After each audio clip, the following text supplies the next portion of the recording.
How profitable does your business have to be in order for the S Corporation to make financial sense? What do I mean by that? I'm saying, do you need to have a profit of $40,000 or $30,000 like some tax gurus on YouTube would tell you? Or do you actually need a much more substantial number, like $75,000 to $100,000 in profit in order for the S Corp to make financial sense? Meaning, will the tax savings offset the costs that are involved? Well, that's exactly what I'm going to cover today in this video. And so without further ado, let me go ahead and share my screen. And I've created some spreadsheets here. I'm going to talk you through the analysis so that you can make the right decision for yourself. So I know you see a lot of text on your screen here. Don't worry, I'm going to break this all down for you.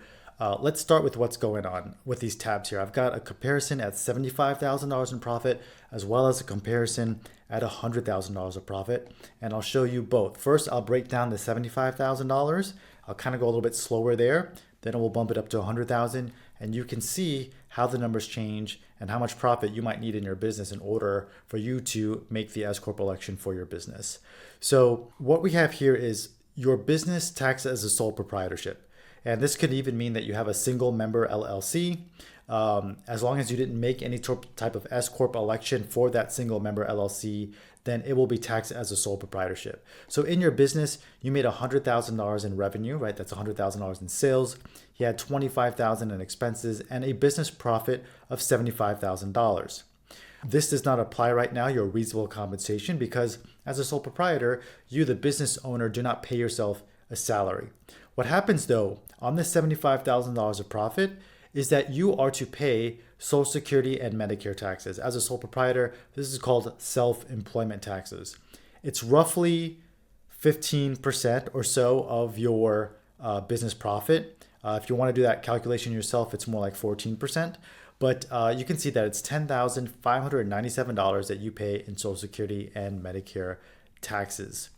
Your federal income tax, if you take $75,000, and let's just assume you're a single taxpayer. Okay, you're not filing. You don't have a filing status of married filing jointly. Your filing status is just single.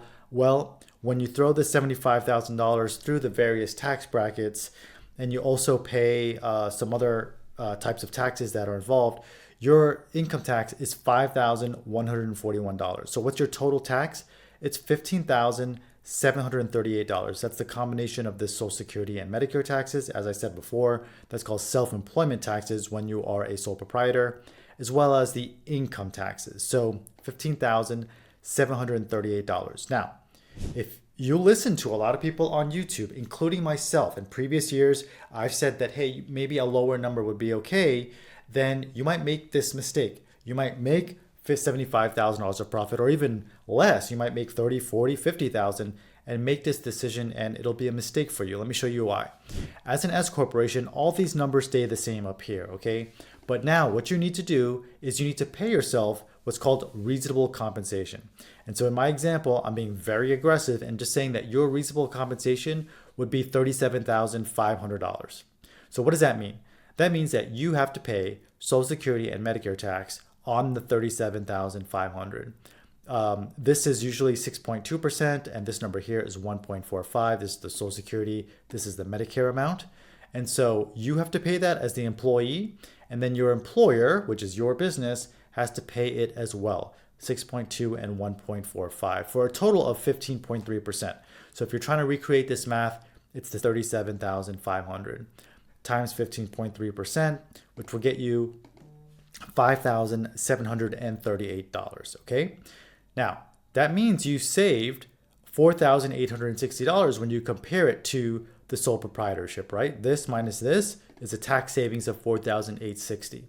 But what about the income tax? Well, you've got to pay a little bit more income tax. The reason being is, although you're still single, what's happening is you're getting a reduced qualified business income deduction, as well as you're not receiving what's called an adjustment to income for the self-employment taxes that you paid. So your total taxes are $12,854, still a savings when compared to the sole proprietorship of $2,885. Now that's it. That's where some people will stop when they're doing this analysis. But what you also need to consider are, what are your fees involved for running your business as an S corporation? So that's what this section over here relates to, okay? Let's go through this analysis. So I'm saying when you're a sole proprietor, you don't have to worry about payroll, meaning you don't put yourself on payroll and give yourself paychecks or anything like that. You just take what's called like an owner draw. When you're an S Corp, you're going to want to run payroll, and you're not going to want to do that yourself. You're going to want to hire a company to help you with that. And on an annualized basis, that fee is going to be around $600. That's about $50 a month. Okay. You'll also have to pay federal unemployment taxes and usually state unemployment taxes. I went very aggressive here and put $231 as the cost. Some states it could be closer to $400 or $500. Bookkeeping and advisory. You could change this if you want, but I could tell you that this is an extremely conservative number. I'm saying here that your bookkeeper or your tax advisor, you're going to need to check in with them every once in a while. And so perhaps your bookkeeper might charge you $100 more a month. So annualized, that's $1,200 for the year. I guarantee you your fee is going to be higher, but I just wanted to be very conservative with my estimate. Tax prep fees, $1,800. I'm saying this is the tax prep fees for preparing your S corporation tax return as well as your individual tax return. Might be $1,800, and that's also being somewhat conservative. So your total costs are $3,831. If you compare that tax prep fee with you as a sole proprietor, I could see that being $750. Maybe some people will charge you more. Some people might charge you a little bit less, but I think this is about the right amount. So your cost, when you compare the S Corp of $3,831 to the sole prop of $750, you could see that the S Corp is going to cost you around $3,000 more to operate. So now what is your net savings? Well, $3,081 in costs. Your savings was $2,885. So you're in the hole $196. Even if you eliminate this bookkeeping and advisory fee, you're still only saving $1,000. And so I don't really think this is worth it for you to do this. Okay. Now, by the way, if you're listening to me do this analysis and you're like, who's this guy? Why should I even pay attention to him? My name is Navi Maraj. I'm a certified public accountant and tax strategist. And all I do is help people for free on social media, getting them to better understand tax strategies and how to implement that. I also do this through a course, which you can find on my website, or you can click on the link in the description below. My website is navimarajcpa.com. And through taking that course, you're going to learn how to do the bookkeeping and advisory yourself. So you don't have that out-of-pocket cost. You'll also save yourself money by implementing other strategies, not just the S corporation. But basically what I do is I convert people who don't know anything about small business and their taxes and bookkeeping and all that stuff, and convert them into tax savvy entrepreneurs who save thousands of dollars each and every year in taxes. It's not just a one-time tax savings, it's through multiple years that you save this amount of money, right? And so you can check that out. Again, the details are on my website, navimarajcpa.com, or click on the link in the description below.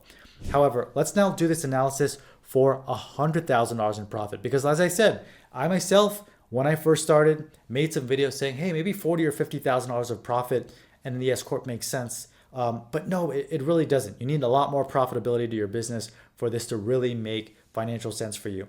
So I'm not going to run through all the numbers like I did last time. We've got $100,000 of profit here, right, in the sole prop and the S Corp.